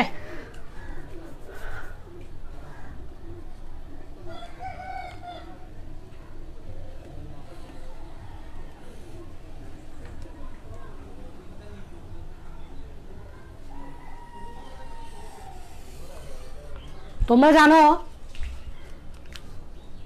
একটু ইয়া করে দিই, সোজা করে দিই। তোমরা জানো এই জায়গায় এখান থেকে যখন হেলিকেজ এনজাইম যাবে, এখানকার যে হাইড্রোজেন বন্ডগুলো ছিল এগুলো আলাদা হয়ে যাবে, যার কারণে দুইটা স্ট্র্যান্ড কি হয়ে যায়, আলাদা হয়ে যায়। দুইটা স্ট্র্যান্ড কি হয়ে যায়, আলাদা হয়ে যায়। এটা যদি 5 প্রাইম হয় এটা হবে 3 প্রাইম, এটা যদি 3 প্রাইম হয় এটা হবে 5 প্রাইম। তোমরা জানো এভাবে দুইটা ডিএনএ স্ট্র্যান্ড কি হয়ে যায়, আলাদা হয়ে যায়। তো এই জায়গায় যখন হেলিকেজ এনজাইম যাবে, এখানে অ্যাডেনিন ছিল ধরো, এখানে তাহলে অ্যাডেনিনের পরিবর্তে কি থাকবে, থাইমিন। এখানে কি ছিল, অ্যাডেনিন, এখানে থাকবে থাইমিন। ওকে, এখানে ধরো গুয়ানিন, এখানে থাকবে সাইটোসিন, এখানে সাইটোসিন, এখানে গুয়ানিন, এখানে থাইমিন, এখানে অ্যাডেনিন, এভাবে থাকবে, তাই না? তাহলে আমি একেবারে দিদি guanine, cytosine, thymine, adenine, guanine. এদিকে আমি যদি দিই গুয়ানিনের পরিবর্তে cytosine, guanine, adenine, thymine, cytosine, এভাবে দিয়ে যায়। ঠিক আছে, এটা তো জানো। থাইমিন,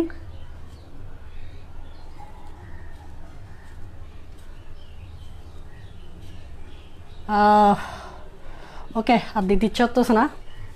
এখানে দাও cytosine, adenine, cytosine, guanine, cytosine, adenine. এই নর্মালি এই দুইটা একসাথে ছিল, অ্যাডেনিনের সাথে থাইমিনের ডাবল বন্ড ছিল, গুয়ানিনের সাথে ট্রিপল বন্ড ছিল। এই জায়গায় হেলিকেজ এনজাইম কাজ করার কারণে, এদিক দিয়ে যাওয়ার কারণে, মুভ করার কারণে এই দুইটা স্ট্র্যান্ড কি হয়ে গেছে, আলাদা হয়ে গেছে। অ্যান্ড এই জায়গায় একটা এনজাইম কাজ করবে, সেটা হচ্ছে টপো আইসোমারেজ, ফাংশন বলে দিছি। ঠিক এই জায়গায় একটা এনজাইম কাজ করবে, সেটা হচ্ছে ডিএনএ টপো আইসোমারেজ। এটাকে বলা হয় রেপ্লিকেশন বাবল, এই জায়গাটাকে বলা হয় রেপ্লিকেশন ফর্ক। এই জিনিসটা দেখতে অনেকটা ওয়াই এর মতো, এটাকে বলা হয় রেপ্লিকেশন ফর্ক। এগুলা তোমরা জানো। এখন আসো টেমপ্লেট, এটা একটা টেমপ্লেট, তাহলে এটাকে বলা হয় টেমপ্লেট স্ট্রেন্ড, টেমপ্লেট স্ট্রেন্ড। তাহলে এটাও কি হবে, একটা টেমপ্লেট স্ট্রেন্ড হবে। এটাও টেমপ্লেট স্ট্রেন্ড, এটাও টেমপ্লেট স্ট্রেন্ড। টেমপ্লেট স্ট্রেন্ড মানে হচ্ছে ছাঁচ হিসেবে এখানে একটা নতুন ডিএনএ স্ট্রেন্ড তৈরি হবে, এখানে একটা নতুন ডিএনএ স্ট্রেন্ড তৈরি হবে, এখানে একটা নতুন ডিএনএ স্ট্রেন্ড তৈরি হবে। তবে নতুন ডিএনএ স্ট্রেন্ড তৈরি করার দায়িত্বটা কোন এনজাইমের, দেখি কমেন্ট বক্সে বলো তো। নতুন ডিএনএ স্ট্রেন্ড তৈরি করার দায়িত্বটা কোন এনজাইমের, কমেন্ট বক্সে বলো। এখন দেখো এই যে নতুন ডিএনএ স্ট্রেন্ড তৈরি হবে, তার আগে একটা জিনিস তৈরি হয়ে যায়, সেটা হচ্ছে প্রাইমার। আমি কিন্তু এনজাইম রিকোয়ারমেন্টে বলে দিয়েছিলাম প্রাইমার লাগবে। প্রাইমার হচ্ছে শর্ট সিকোয়েন্স অফ আরএনএ। তাহলে একটা প্রাইমার তৈরি করে দিতে হবে, খেয়াল রাখবে, একটা প্রাইমার তৈরি করে দিতে হবে। তাহলে আমি একটা প্রাইমার তৈরি করে দিচ্ছি, দেখো এখানে একটা প্রাইমার তৈরি করে দিব। প্রাইমার হচ্ছে আরএনএ, তাহলে অ্যাডেনিনের পরিবর্তে আরএনএতে কি বসে, ইউরাসিল। গুয়ানিনের পরিবর্তে সাইটোসিন, সাইটোসিনের পরিবর্তে গুয়ানিন। তাহলে এটাই হচ্ছে primer, this is primer. Okay, this is primer. তাহলে একটা কি তৈরি করে দিলাম, প্রাইমার তৈরি করে দিলাম, একটা প্রাইমার তৈরি করে দিলাম। This is call primer. Primer ছাড়া একটা এনজাইম কাজ করতে পারবে না, সেটার নাম হচ্ছে ডিএনএ পলিমারেজ 3। আনসার হচ্ছে ডিএনএ পলিমারেজ 3। ডিএনএ পলিমারেজ 3 এর ফাংশন হচ্ছে নতুন নিউক্লিওটাইড এখানে যুক্ত করে নতুন ডিএনএ স্ট্র্যান্ড কি করা, তৈরি করা। অ্যাকচুয়ালি এখন ডিএনএ পলিমারেজ 3 এনজাইম কাজ করবে। এখন দেখো ডিএনএ পলিমারেজ 3 এনজাইম তখনই কাজ করবে যখন প্রাইমার তৈরি হবে। তাহলে আমরা কি প্রাইমার তৈরি করে দিছি না? এখন ডিএনএ পলিমারেজ 3 কি করতে পারবে, কাজ করতে পারবে।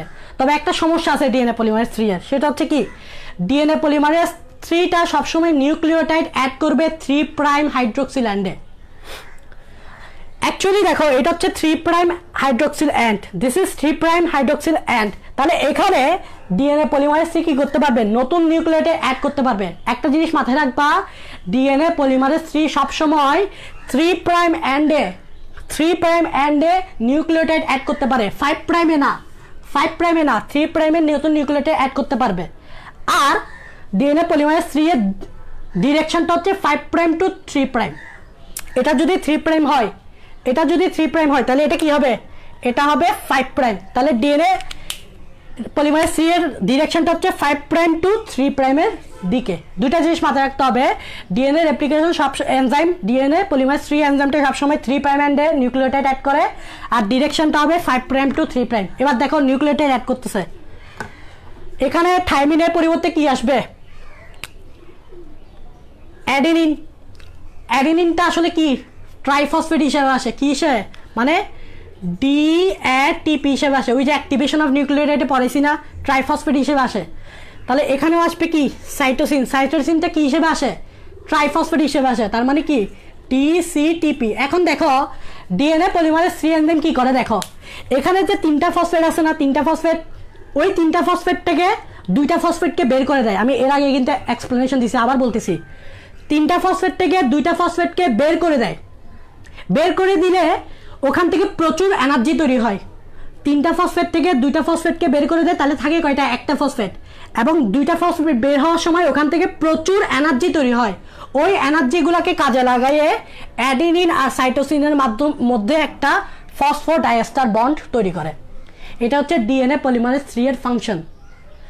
ওই ফসফেটগুলো থেকে যে শক্তি পাওয়া যায়, ওই শক্তিগুলো দিয়ে অ্যাডেনিন আর সাইটোসিন নিউক্লিওটাইডের মাঝখানে ফসফোডাইএস্টার বন্ড হয়।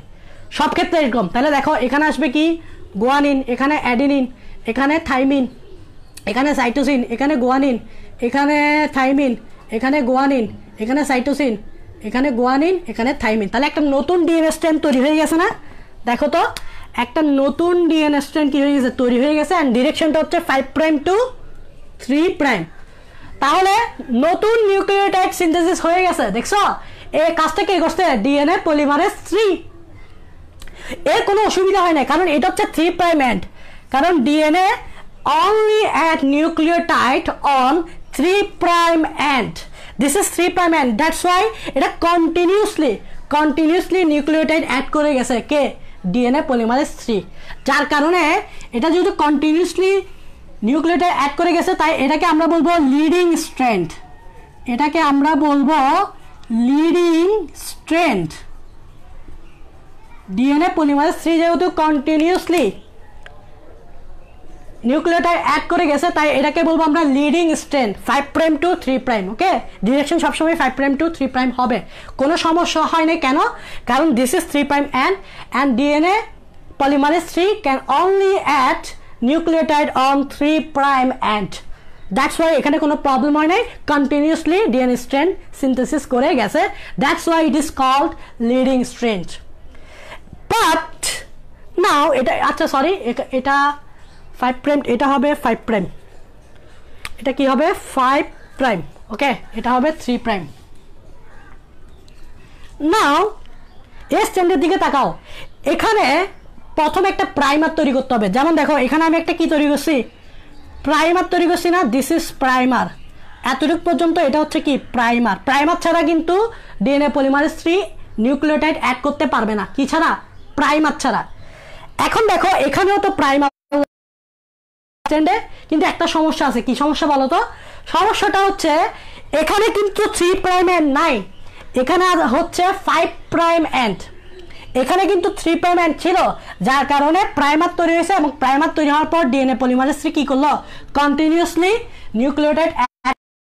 কিন্তু একটা প্রবলেম হচ্ছে this is 5 prime end and DNA polymerase 3 just can only add nucleotide on 3 prime end, but this is 5 prime end। তাহলে একটা সমস্যা না? এটা যদি 3 প্রাইম এন্ড হইতো তাহলে তো প্রাইমার তৈরি হয়ে গেলে ইজিলি নিউক্লিওটাইড অ্যাড করে দিতে পারতো কে, ডিএনএ পলিমারেজ 3, কিন্তু এটা তো 5 প্রাইম এন্ড। তাহলে একটা সমাধান তো থাকা দরকার, সমাধান ছাড়া তো কোনো কিছু নেই দুনিয়াতে, সমাধান একটা থাকা দরকার। কি সমাধান? অ্যাকচুয়ালি একটু খেয়াল রাখো, এখানে প্রথমে হেলিকেজ এনজাইম ছিল, এটা যাওয়ার সময় এখানে নিউক্লিওটাইড অ্যাড হচ্ছে। হেলিকেজ এনজাইম এখানে গেছে, এখানে নিউক্লিওটাইড অ্যাড হয়েছে, এখানে গেছে, এখানে নিউক্লিওটাইড অ্যাড হয়েছে, এখানে গেছে, এখানে নিউক্লিওটাইড অ্যাড হয়েছে। এখন হেলিকেজ এনজাইম হচ্ছে এই জায়গায়, এখন হেলিকেজ এনজাইম হচ্ছে কোন জায়গায়, এই জায়গায়। এখন খেয়াল করো, কিন্তু এই স্ট্যান্ডটা তো এদিক দিয়ে হবে না, কারণ কি দেখো, কারণ হচ্ছে অ্যাকচুয়ালি এটা হচ্ছে 5 প্রাইম এন্ড, আর 3 প্রাইম এন্ড হচ্ছে কোন জায়গায়, এই জায়গায়, মানে এই জায়গাগুলো হচ্ছে 3 প্রাইম এন্ড। তাহলে ডিএনএ নিউক্লিওটাইড যদি অ্যাড করতে হয় এই জায়গায় অ্যাড করতে পারবে, এখানে অ্যাড করতে পারবে না, কারণ এটা হচ্ছে 5 প্রাইম এন্ড। এখন দেখো, এখন হেলিকেজ এনজাইম আছে এই জায়গায়, হেলিকেজ এনজাইম যখন রেপ্লিকেশন ফর্কে থাকবে, হেলিকেজ এনজাইম যখন রেপ্লিকেশন ফর্ক থাকবে, তখন এখানে প্রাইমার তৈরি হবে। এ স্ট্যান্ডের ক্ষেত্রে এই জায়গায় প্রাইমার তৈরি হয়েছে, এ স্ট্যান্ডের ক্ষেত্রে এখানে হবে না, তখন প্রাইমার তৈরি হবে কোন জায়গায়, এই জায়গায়। মোট কথা হেলিকেজ এনজাইম যেখানে থাকবে প্রাইমার সেখানে তৈরি হবে। ধরে নাও হেলিকেজ এনজাইম এই জায়গায় আছে, অ্যাকচুয়ালি দিস ইজ এনিমেশন ভাবে চিন্তা করো, হেলিকেজ এনজাইম ধরো এই জায়গায় আছে, এই জায়গায় থাকলে এখানে একটা প্রাইমার তৈরি হবে, যদি এই জায়গায় থাকতো এখানে একটা প্রাইমার তৈরি করতাম। ওকে, ধরে নাও হেলিকেজ এনজাইম কোন জায়গায় আছে, এই জায়গায় আছে। এখন প্রাইমার তৈরি হবে কোথায়, হেলিকেজ এনজাইমের পাশে, এখানে একটা প্রাইমার তৈরি হবে। তাহলে দেখো, এটা 5 prime end and this is, এগুলো হচ্ছে 3 প্রাইম এন্ড। ওকে, একটু মাথায় রাখবে, এগুলো হচ্ছে 3 প্রাইম এন্ড, এখানে একটা প্রাইমার তৈরি হবে। তাহলে দেখো, টি এর বদলে আসবে কি, টি এর বদলে আসবে অ্যাডেনিন, অ্যাডেনিনের বদলে আসবে ইউরাসিল, ইউরাসিল কেন, এটা একটা আরএনএ, গুয়ানিনের পরিবর্তে আসবে সাইটোসিন। তাহলে এদিকে একটা কি তৈরি হয়ে গেল, প্রাইমার তৈরি হয়ে গেল, এদিকে একটা প্রাইমার তৈরি হয়ে গেল। ভালো করে দেখো, হেলিকেজ এনজাইম কোন জায়গায়, এই জায়গায়। অনেকে এটা বুঝে না যে এটা এভাবে কেন হয়, এটা আসলে হেলিকেজ এনজাইমের ডিরেকশনের উপর ডিপেন্ড করে। হেলিকেজ এনজাইম যেখানে থাকবে সেই জায়গায় একটা প্রাইমার তৈরি হবে। এবার এই জায়গাগুলো হচ্ছে 3 প্রাইম এন্ড। আসলে এটা তো অনেক বড়, বোর্ডে তো এভাবে দেখানো সম্ভব না, মনে হচ্ছে যে 5 প্রাইম এন্ডের কাছাকাছি, না, এগুলো আসলে 3 প্রাইম এন্ড। 5 প্রাইম এন্ড তো একেবারে কোনায়, 5 প্রাইম এন্ড হচ্ছে একেবারে কোনায়, এটা মাথায় রাখবা। ডিএনএ স্ট্র্যান্ডগুলো তো অনেক লম্বা, অনেকে মনে করতেছে এটা 5 প্রাইম এন্ডে, না, এগুলো actually 3 prime end. 5 prime end হচ্ছে একেবারে কোনায়। ওকে, এই প্রাইমার তৈরি হয়েছে, এখন এখানে একটা 3 প্রাইম এন্ড পাওয়া গেছে, এই জায়গায় একটা 3 প্রাইম এন্ড পাওয়া গেছে। এখন কিন্তু ডিএনএ পলিমারেজ 3 কি করতে পারবে, নিউক্লিওটাইড অ্যাড করতে পারবে। তাহলে করতেছে দেখো, দেখো প্রাইমার গেল, গুয়ানিনের পরিবর্তে সাইটোসিন, সাইটোসিনের পরিবর্তে গুয়ানিন, অ্যাডেনিনের পরিবর্তে কি, থাইমিন। ঠিক আছে, এভাবে একটা কি হয়ে গেল, নতুন স্ট্র্যান্ড কি হয়ে গেল, তৈরি হয়ে গেল।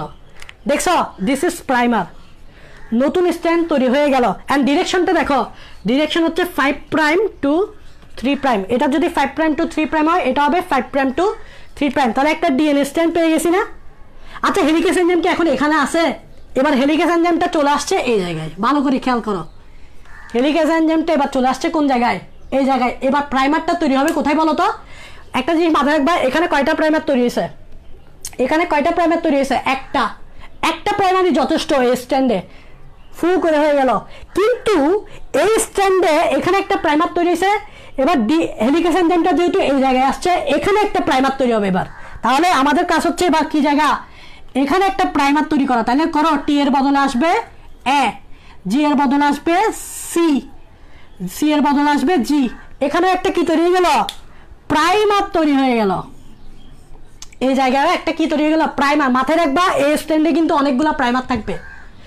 এখন এখানে 3 প্রাইম এন্ড পাবো।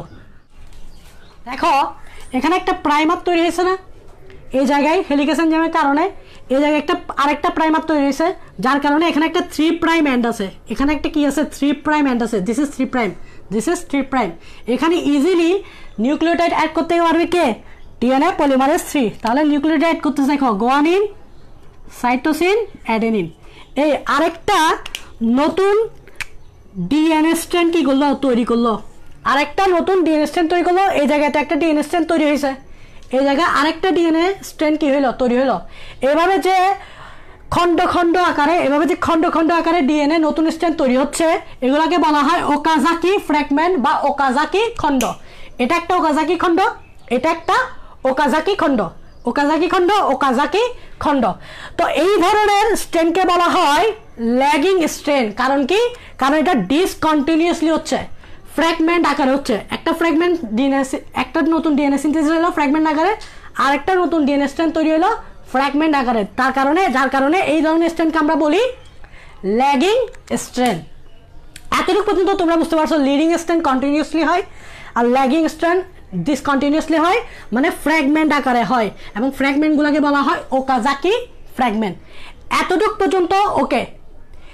এই স্ট্র্যান্ডে কোনো সমস্যা নাই, একটু ভালো করে খেয়াল করো, লিডিং স্ট্র্যান্ডে কোনো সমস্যা নাই। লিডিং স্ট্র্যান্ডে আমরা একটা নতুন ডিএনএ স্ট্র্যান্ড, একটা সমস্যা আছে, সেটা হচ্ছে primer. This is problem, primer, this is a problem. প্রাইমারটা হচ্ছে আরএনএ, প্রাইমারটা হচ্ছে কি আরএনএ। প্রাইমার আরএনএ হওয়ার কারণে এই প্রাইমারটা আমাকে বাদ দিয়ে দিতে হবে, কারণ ডিএনএ তো আরএনএ থাকতে পারবে না। ভাই ডিএনএ থেকে আরএনএ থাকতে পারে? তোমরা নিজেই বলো, পারে না। তাহলে এই প্রাইমারটা তো আমাকে বাদ দিয়ে দিতে হবে। প্রাইমারটা কেন দিছিলাম? কারণ ডিএনএ পলিমারেজ 3 প্রাইমার ছাড়া কাজ করতে পারে না, এই জন্য আমরা প্রাইমার দিছিলাম। এখন নতুন ডিএনএ স্ট্র্যান্ড তৈরি হওয়া শেষ, এখন প্রাইমারকে আমাদেরকে আলবিদা জানাতে হবে, বিদায় জানাতে হবে। এখন দেখো এই প্রাইমারটা তো আরএনএ, এটাকে বাদ দিতে হবে। এটাকে বাদ দেওয়ার জন্য একটা এনজাইম লাগবে, সেটা হচ্ছে ডিএনএ পলিমারেজ 1। এনজাইমটা হচ্ছে কি? DNA polymerase 1 enzyme. যে এনজাইমটা কাজ করবে সেটা হচ্ছে কি? DNA polymerase 1 enzyme. কি করবে? ডিএনএ পলিমারেজ এনজাইম কি করবে?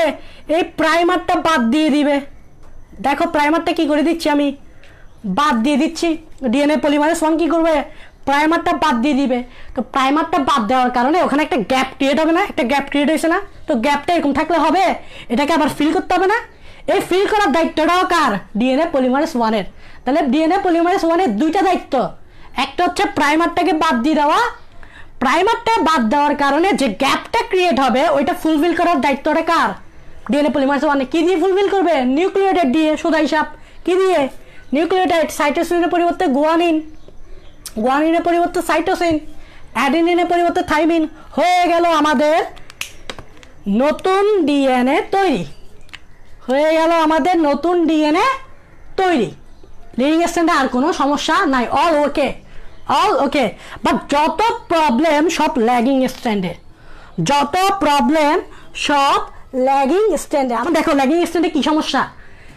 একে তো ল্যাগিং স্ট্র্যান্ডে সমস্যা হচ্ছে এখানে ফ্র্যাগমেন্ট আকারে হয়, ওকাজাকি ফ্র্যাগমেন্ট আকারে হয়, এখানে হিউজ গ্যাপ ক্রিয়েট হচ্ছে, এখানে গ্যাপ আছে, এখানেও গ্যাপ আছে, এরকম অনেকগুলো কি আছে ওকাজাকি। আমি তোমার জাস্ট দুইটা দেখাইছি, এরকম তো অনেক ওকাজাকি ফ্র্যাগমেন্ট আছে এবং এগুলো অনেক গ্যাপ আকার আছে। এই গ্যাপগুলোকে ফিল করতে হবে। ওকাজাকি ফ্র্যাগমেন্টের যে গ্যাপগুলো আছে, গ্যাপগুলোকে কি করাইতে হবে? জয়েন করাইতে হবে। যেমন এটা একটা ওকাজাকি ফ্র্যাগমেন্ট, এটা একটা ওকাজাকি ফ্র্যাগমেন্ট, মানে ডিএনএ স্ট্র্যান্ড আর কি। এই দুইটা ডিএনএ স্ট্র্যান্ড মাঝখানে গ্যাপ আছে, এটাকে লাগাইতে হবে না? তার মানে এটাকে কি করতে হবে? লাগাইতে হবে। এই লাগাইলাম। এই লাগানোটা একটা এনজাইমের কাজ। কার কাজ? একটা এনজাইমের কাজ। কার কাজ? ডিএনএ লাইগেজের কাজ। কার কাজ? ডিএনএ লাইগেজ এনজাইমের কাজ। তাহলে ডিএনএ লাইগেজ কি করবে? ওকাজাকি ফ্র্যাগমেন্টগুলোকে কি করবে? জয়েন করবে। ডিএনএ লাইগেজ কি করবে? ওকাজাকি ফ্র্যাগমেন্ট যেগুলো আছে এগুলোকে কি করে দিবে? জয়েন করে দিবে। এই যে দেখো জয়েন করে দিল। যতগুলো ওকাজাকি ফ্র্যাগমেন্ট আছে সবগুলোকে এভাবে কি করে দিবে? জয়েন করে দিবে। আচ্ছা ভাইয়া এখানে তো প্রাইমার বাদ দিলেন, এখানে প্রাইমার বাদ দিবেন না? এখানে একটা প্রাইমার, এখানে একটা প্রাইমার, এরকম অনেকগুলো প্রাইমার আছে, তাহলে এখানেও প্রাইমার বাদ দিতে হবে না? হ্যাঁ, এখানেও প্রাইমার বাদ দিব। তাহলে দাও, বাদ দিবে কে? DNA polymerase 1। কে বাদ দিবে?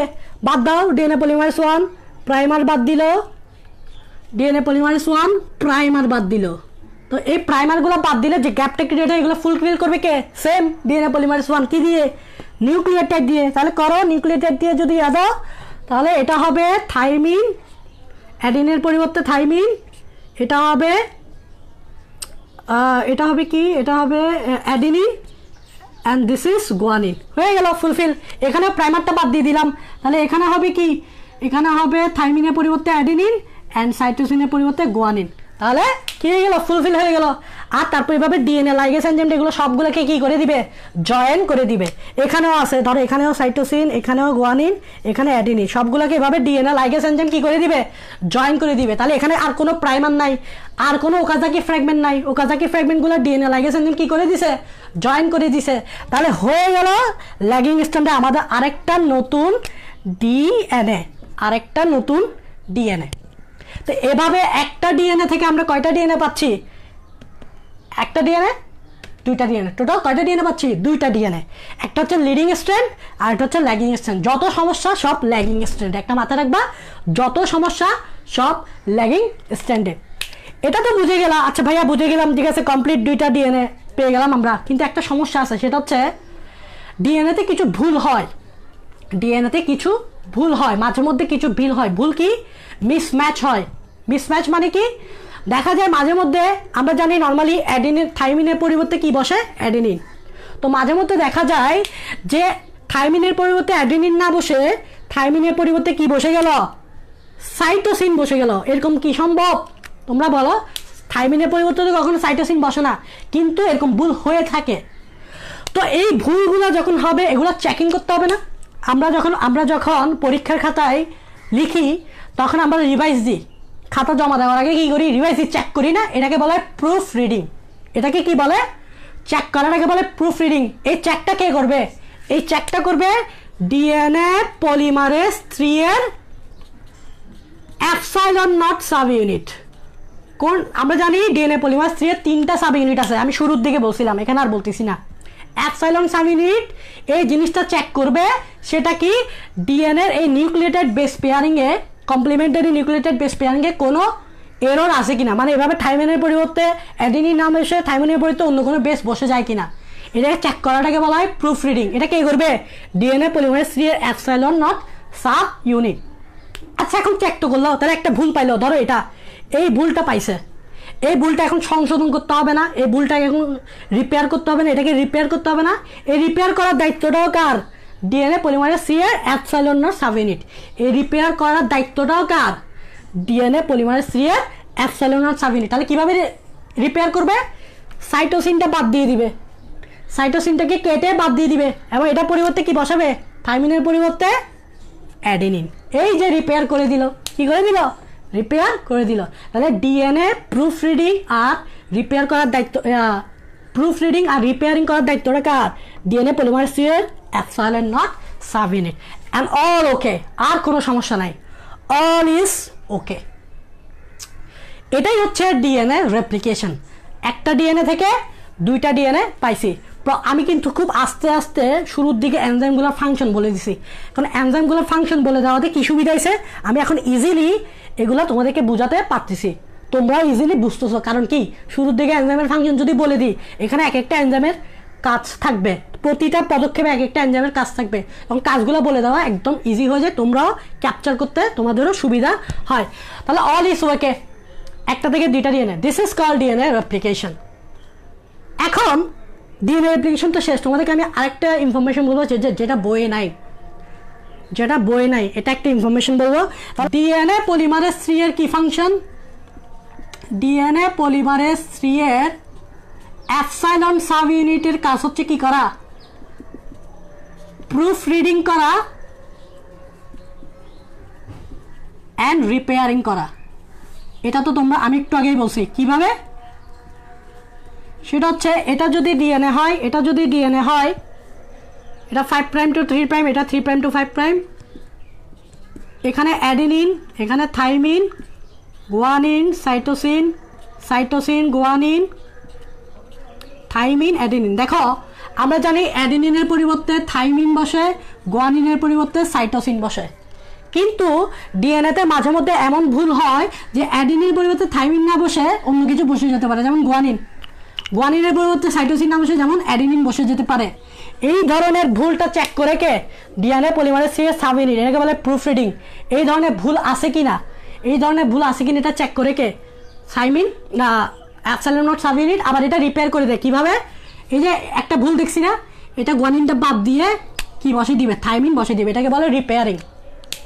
এটা হচ্ছে ডিএনএ পলিমারেজ অ্যাপসাইলন সাবিনের কাজ। তবে একটা জিনিস মাথায় রাখো, যদি ডিএনএ পলিমারেজ 3 এই প্রুফ রিডিংটা রিপেয়ারিং না করতো, যদি ডিএনএ পলিমারেজ 3 এনজাইমটা এই প্রুফ রিডিং এবং রিপেয়ারিংটা না করতো, তাহলে আমাদের বডিতে নিউক্লিওটাইড বেস পেয়ার আছে, আমাদের ডিএনএতে নিউক্লিওটাইড বেস পেয়ার আছে 3.2 বিলিয়ন।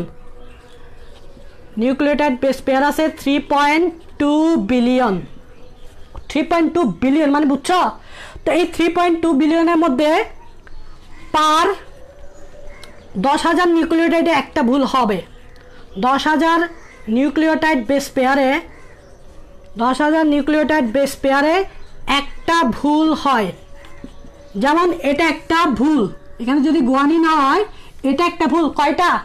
প্রতি 10,000 নিউক্লিওটাইডে একটা ভুল হয়। যদি এটা না থাকতো, এটা যদি না থাকতো, এই ডিএনএ পলিমারেজ 3 ভর্তি পরীক্ষার সময় তোমরা যখন অ্যাডমিশন টেস্ট দিবা, অ্যাডমিশন টেস্টে অনেক মেডিকেল ভর্তি যখন দিবা, মেডিকেল ভর্তিতে অনেক সময় অনেক কোয়েশ্চেন আছে যেগুলো বই মানে এইচএসসিতে পড়ো নাই, অনেক ইনফরমেশন থাকে যেগুলো জানতে হয়। তো ধরে নাও এটাও এরকম একটা ইনফরমেশন যেটা তোমাকে জানতে হবে ফর মেডিকেল অ্যাডমিশন। ওকে, পা 10,000 নিউক্লিওটাইডে কয়টা ভুল থাকে? একটা ভুল থাকে। যদি একটা ভুল হতো যদি ডিএনএ পলিমারেজ 3 অ্যাপসাইলন সাব ইউনিটটা না থাকতো, মানে এই প্রুফ রিডিংটা এবং রিপেয়ারিংটা না করতো, তাহলে পার 10,000 নিউক্লিওটাইডে একটা ভুল হতো। কিন্তু এটা থাকার কারণে, ডিএনএ পলিমারেজ 3 এর এই অ্যাপসাইলন নট সাব ইউনিট থাকার কারণে এখন ভুল হয় 10 মিলিয়নে একটা। এখন ভুল হয় 10 মিলিয়নে একটা। দেখো আগে ভুল হইতো কত? 10,000-এ একটা। যদি ডিএনএ পলিমারেজ 3 এর অ্যাপসাইলন সাব ইউনিটটা না থাকতো, তাহলে আগে ভুল হইতো 10,000-এ একটা। কিন্তু এটা এই প্রুফ রিডিং এবং রিপেয়ারিং করার কারণে এখন ভুল হয় 10 মিলিয়নে একটা ভুল হয়। কয়টা ভুল হয়? মাত্র একটা ভুল হয় কয় মিলিয়নে? 10 মিলিয়নে। তাহলে আমাদের আছে কত? 3.2 বিলিয়নে। তাহলে হিসাব করলে 300টা ভুল হবে। হিসাব করলে কয়টা ভুল হবে? হিসাব করে দেখো, 300টা ভুল হবে। 10 মিলিয়নে যদি একটা ভুল হয়, তাহলে 3.2 বিলিয়নে প্রায় অ্যাপ্রক্সিমেটলি 300 বা 320টা এরকম ভুল হবে। আচ্ছা, এটা তো আমি শুধু একটা সেলের কথা বলতেছি। একটা সেলে 300টা ভুল হয় একটা ডিএনএতে, একটা সেলের ডিএনএতে। আমাদের বডিতে জাইগোট থেকে শুরু করে একেবারে একটা পূর্ণাঙ্গ মানুষের বডিতে তো লক্ষ লক্ষ কোষ থাকে। তাহলে একটা কোষে যদি 300টা ভুল হয়, আমাদের বডিতে billion billion lakh lakh sell, তাহলে কয়টা ভুল হবে মানে বুঝতে পারতেছ? তো এই ভুলগুলো, এরকম ভুল যদি হইতে থাকে, তাহলে এটা আমাদের বডির জন্য খুবই হার্মফুল, আমাদের বডির জন্য খুবই ক্ষতিকারক। কীরকম ক্ষতিকারক? ক্যান্সার হতে পারে, টিউমার সেল হতে পারে, ক্যান্সার হতে পারে, টিউমার হতে পারে।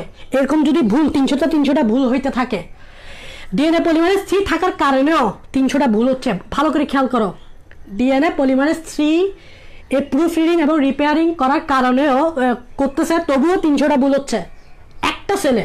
তাহলে আমাদের বডিতে লক্ষ লক্ষ সেল আছে, তাহলে 300টাকে অত দিয়ে গুণ দাও, তাহলে কতটা ভুল হয় দেখো। এভাবে চললে হবে না।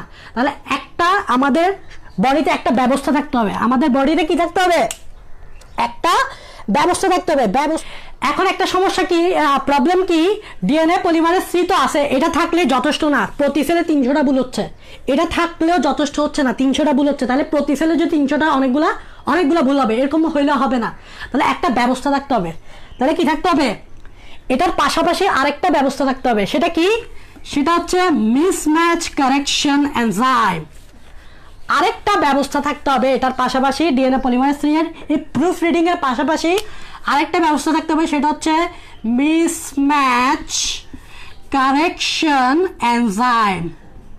মিসম্যাচ কারেকশন এনজাইম, এই এনজাইমগুলো হচ্ছে একদল প্রোটিন বা একদল এনজাইম। এই এনজাইমগুলো ডিএনএ পলিমারেজ 3 যে ভুলগুলো ধরতে পারে না, ডিএনএ পলিমারেজ 3 যে ভুলগুলো ধরতে পারে না, মিসম্যাচ কারেকশন এনজাইম সে ভুলগুলো ধরে। ডিএনএ পলিমারেজ দেখো 300টা ভুল করতেছে, পার্সেলে কয়টা ভুল করতেছে? 300টা ভুল। এখন এতগুলো ভুল হইলে হবে না, এই ভুলটাকে কমাইতে হবে। এই ভুলটাকে কমাবে কে? Mismatch correction enzyme. কিভাবে? ডিএনএ পলিমারেজ 3 যে ভুলগুলো ধরতে পারবে না, এই ভুলগুলো ধরবে কে? Mismatch correction enzyme. কিভাবে দেখো, কিভাবে একটু দেখো।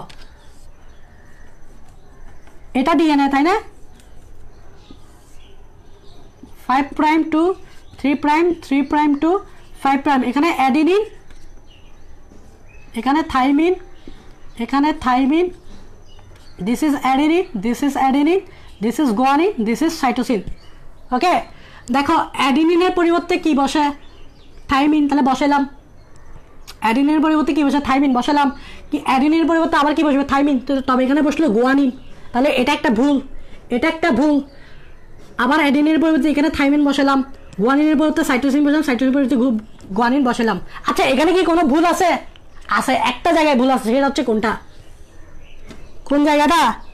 সেটা হচ্ছে এই জায়গাটা, এই জায়গাটা হচ্ছে ভুল। কারণ অ্যাডিনিনের সাথে কখনো কি বসে না? অ্যাডিনিনের সাথে থাইমিন বসে না, অ্যাডিনিনের সাথে বসে গুয়ানিন বসে না, অ্যাডিনিনের সাথে বসে থাইমিন। ওকে, এই ভুলটা ধরো ডিএনএ পলিমারেজ 3 কি করতে পারে নাই? বের করতে পারে নাই।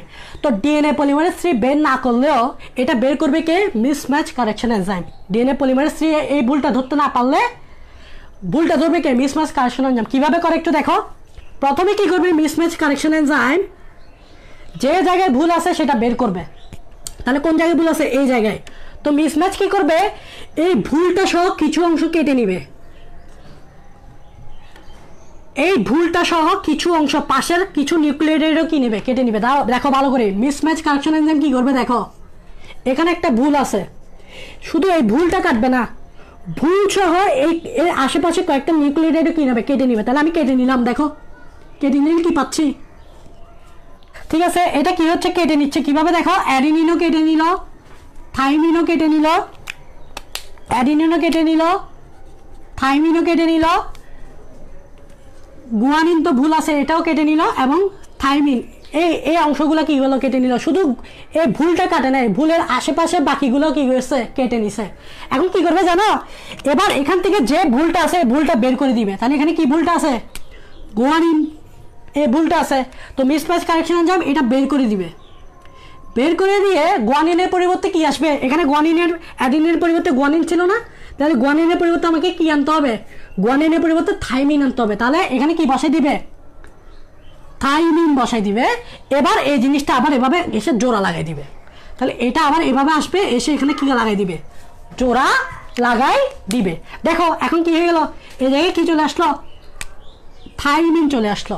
এটা এভাবে কে কাজ করে? Mismatch correction enzyme. তার মানে কথা হচ্ছে ডিএনএ পলিমারেজ 3 যে ভুলগুলো ধরতে পারে না, এই ভুলগুলো সমাধান করে কে? Mismatch correction enzyme. এই সিস্টেমটা যদি না থাকতো তাহলে আমাদের শরীরে অসংখ্য ভুল হইতো, যার কারণে বিভিন্ন রোগ সমস্যা দেখা দিত। তাহলে আশা করি বুঝছো মিসম্যাচ কারেকশন এনজাইমের কাজ কি। তাহলে আমাদের ডিএনএ রেপ্লিকেশন চ্যাপ্টারটা টপিকসটা শেষ। তোমরা ভালো করে ভিডিওটা দেখবা। তাহলে আল্লাহ হাফেজ, আজকের ক্লাস এখানে শেষ। নেক্সট ক্লাসে আমরা পড়বো ট্রান্স